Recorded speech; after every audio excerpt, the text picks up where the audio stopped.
As I entered my teenage years, my life changed, and those changes remain a part of me to this day. I wish there had been someone in my life at that time who was aware of what I was going through. If only there had been someone who could have talked with me and helped me understand. If my wife, Gay Phyllis, had been my mother, I know she would have intuited my inner turmoil and worked with me so that I could have released my feelings instead of suppressing them as I did. At 13, I began to notice that some of the boys around me were changing with the onset of puberty. At first, it was interesting, and as the months wore on, I wondered when it would be my turn. By 14, all of my friends had changed and were becoming young men. I continued to have a boy's body, and it was no longer interesting.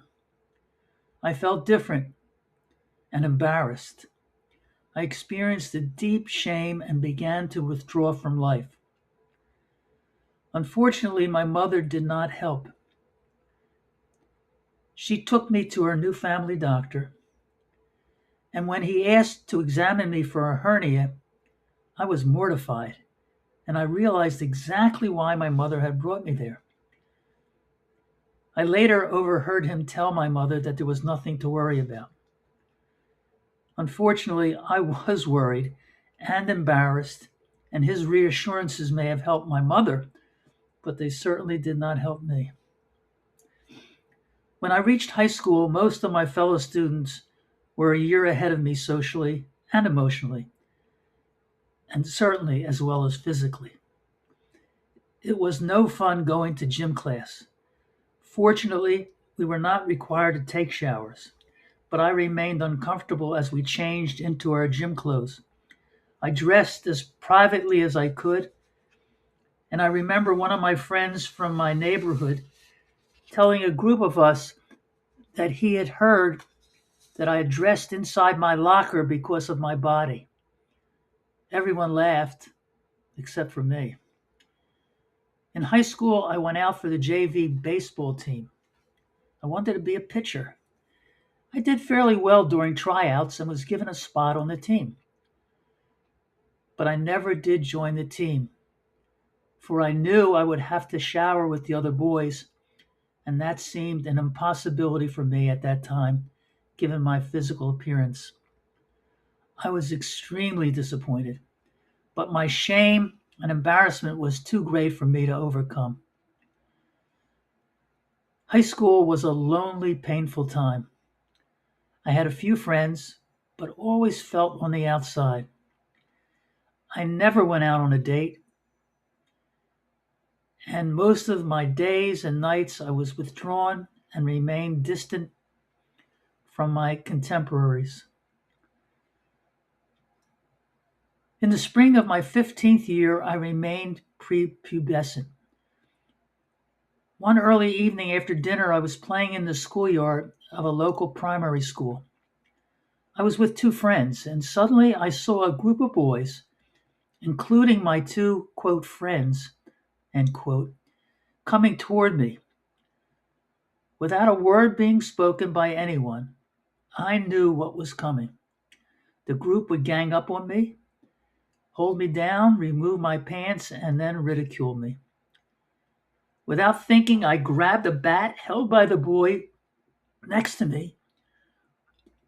I ran to the side of the excuse me, the oncoming group, swung the bat at the closest boy to scare him, and ran out of the playground as though my life depended upon it.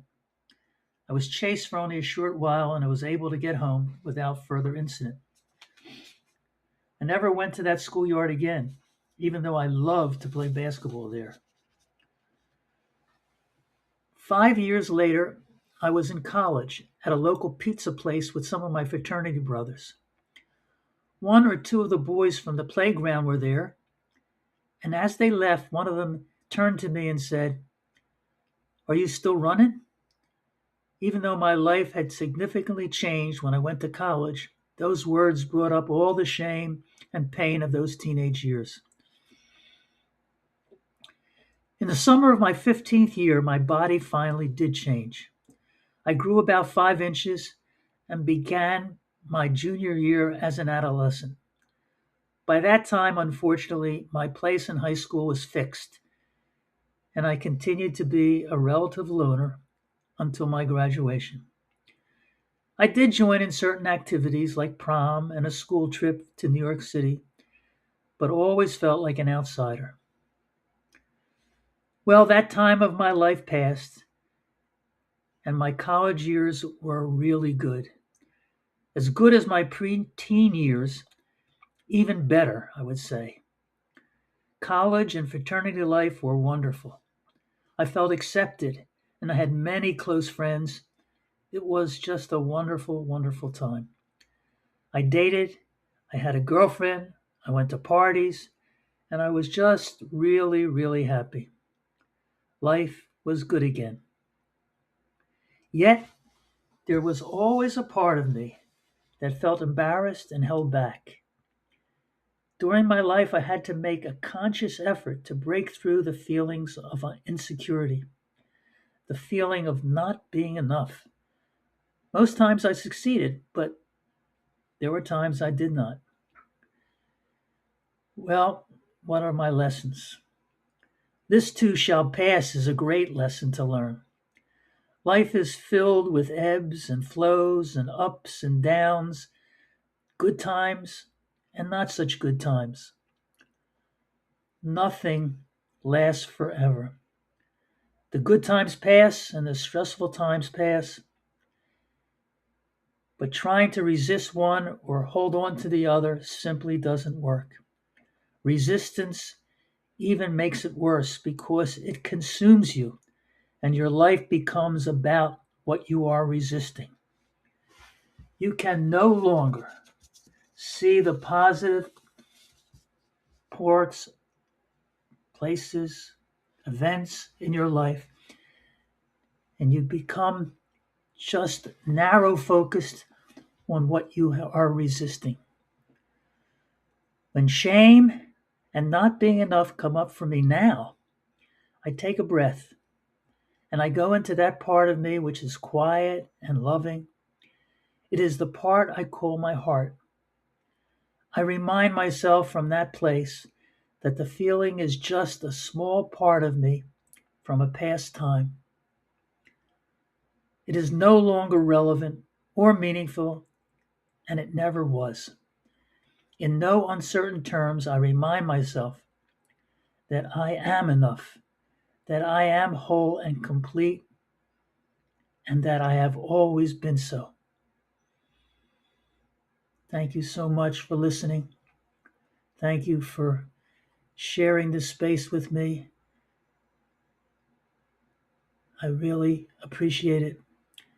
And I ask you to join in the comments and share your feelings and your wisdom and your lessons and your learning. It's about all of us. That's what this channel is about. It's about all of us. So be well and be peaceful. Thank you.